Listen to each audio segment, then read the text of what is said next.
Hey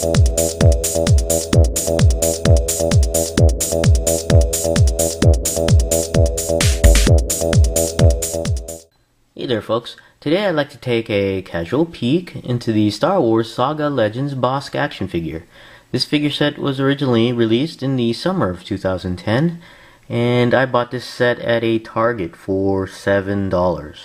I'm not a serious Star Wars figure collector, but I started collecting these the new line of figures with the release of the AT-AT set, and I noticed that I guess the initial wave of these newer figures are celebrating the Empire Strikes Back, or the 30th anniversary of Empire Strikes Back, and a lot of them had bounty hunters. And having never had any of the Empire Strikes Back figures in the early 80s, and I really had a fondness for the bounty hunters, I started collecting as many bounty hunters as I could get. And of course Bossk is one of these.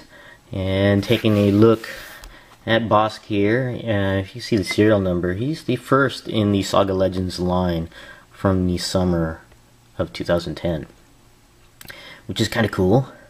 And you can see Bossk there in the packaging. And I think with this new release, they include this battle game with the dice and customizable cards, which is kind of neat. And it also comes with some secret weapons. I don't know if that's similar to the Legacy collection with the extra weapons from, I guess, different parts of the Star Wars storylines. You can see the weapons right there. Taking a look at the back of the package here, you can see a photo from Empire Strikes Back. Of course, the famous bounty hunter sequence where Darth Vader hires everybody to track down the Falcon. And then you have a picture of Bossk here, which is pretty neat. And then you have other figures from the Saga Legends line. We have IG-88, Zuckuss, Greedo, and Jango Fett.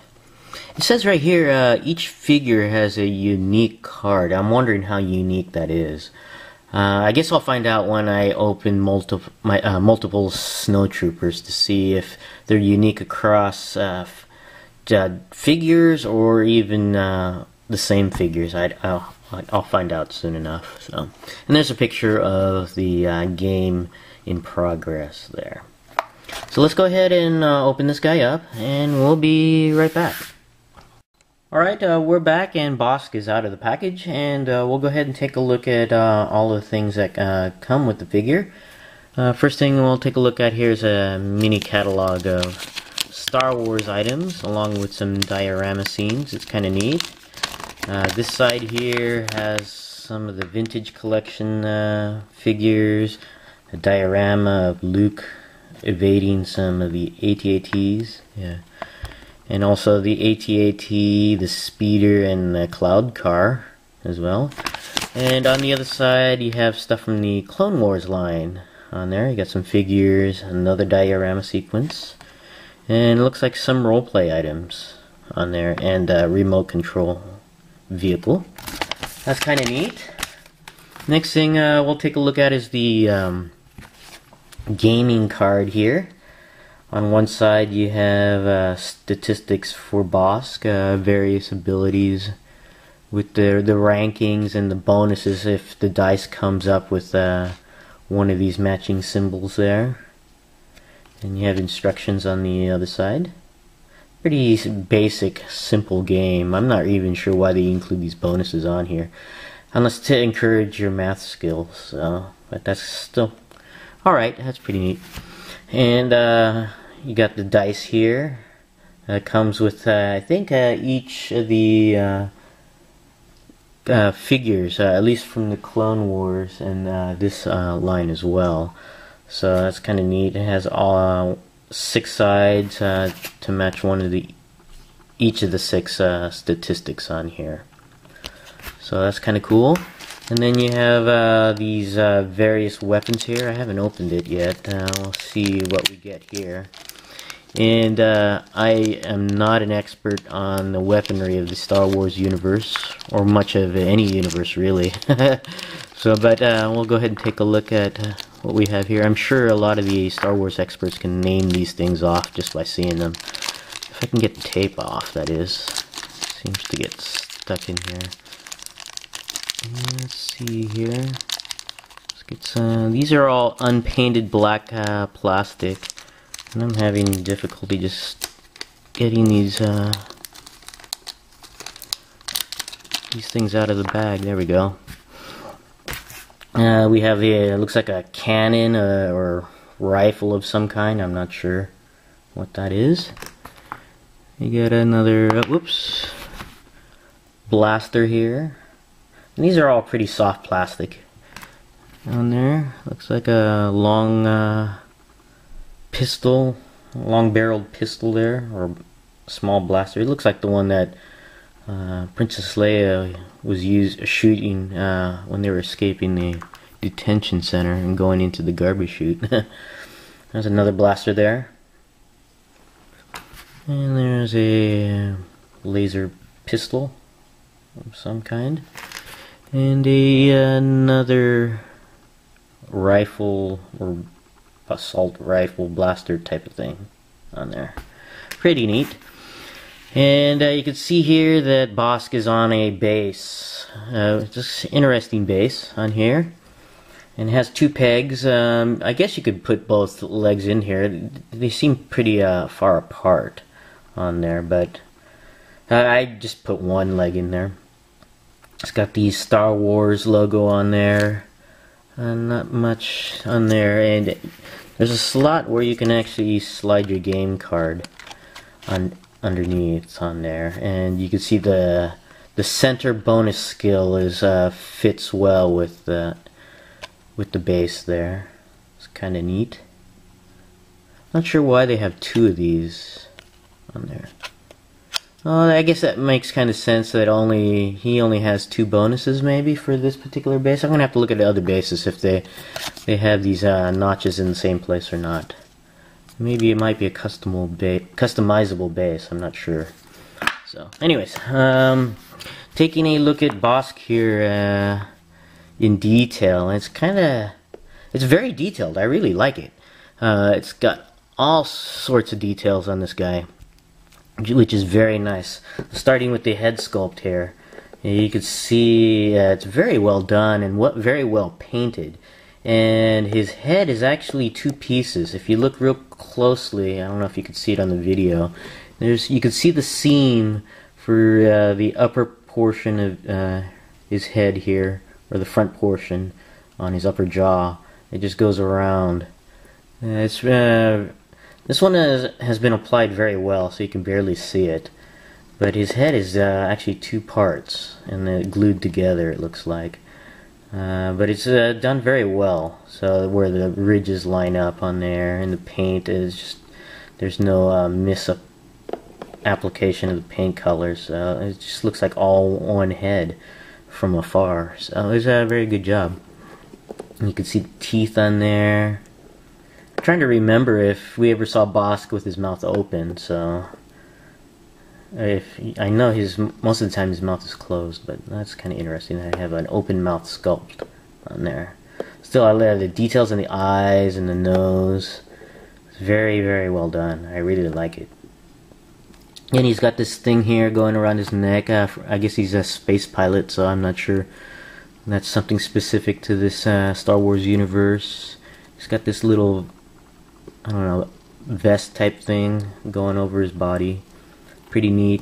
And if anybody can tell me what these straps are for, I don't know what they're for. It seems like most space pilots have them, and I think even some real world jet pilots wear these. I don't know what these are for, and I'm curious to find out what they're for.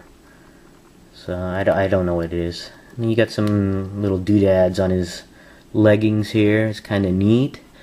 And then you got on his the end of his pants here, and then you got his bare skin at the feet and arms on here.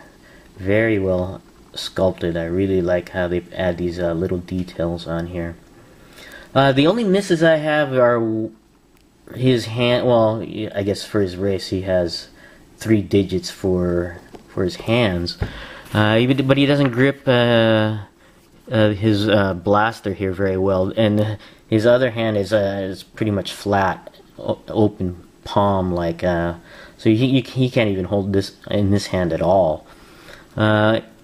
It's okay if he holds it like here with the stock, the blaster here on the outside of his arm, but that seems kind of goofy. But with the strap here, oops, kind of hard for him to keep the rifle in his hand. Well, it works now, but earlier it was just falling off all the time, and I had to support it by putting the butt or the stock of the rifle leaning against his bicep there.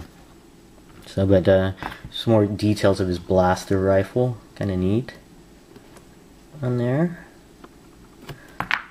Going over the articulation of this guy, his head is on a ball joint, and you can get a lot of different poses out of his head, up, down, all the way around, side to side. It's very nice. I really like that. His arms do go all the way around.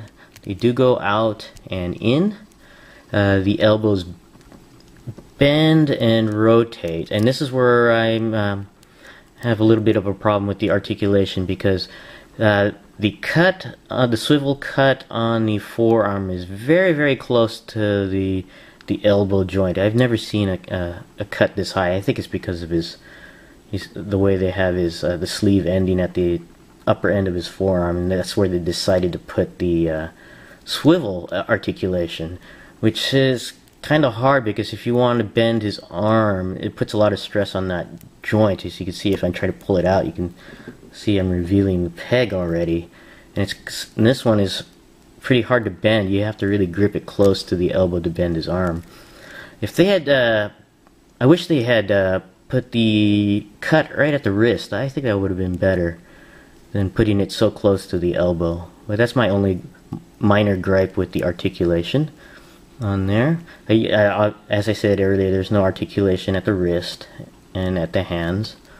His torso goes up and down a little bit, and goes side to side. Kind of hard to go all the way around with this hose going attached to the lower end of his torso there. And the legs do go up, down to the back, but does not go out to the side. There's no hinge joint on there. His knees do bend back, and they also rotate all the way around. No articulation at the end of his leggings, but his feet do bend up and down and all the way around. Overall, I really like this Bossk figure. Well, I've never had a Bossk figure. This is my first one. But I really do like the details they've added onto there. It's just the sculpt is very well done.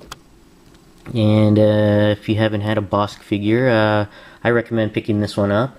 I don't know if this is a re-release from the Legacy collection or not. My knowledge of Star Wars doesn't go that far back. But I really like this one, so I recommend if you want to get a Bossk figure, you pick this one up. This is my casual peek into the Star Wars, I was going to say Legacy collection, but Saga Legends Bossk figure. Thanks for watching, and I'll see you next time.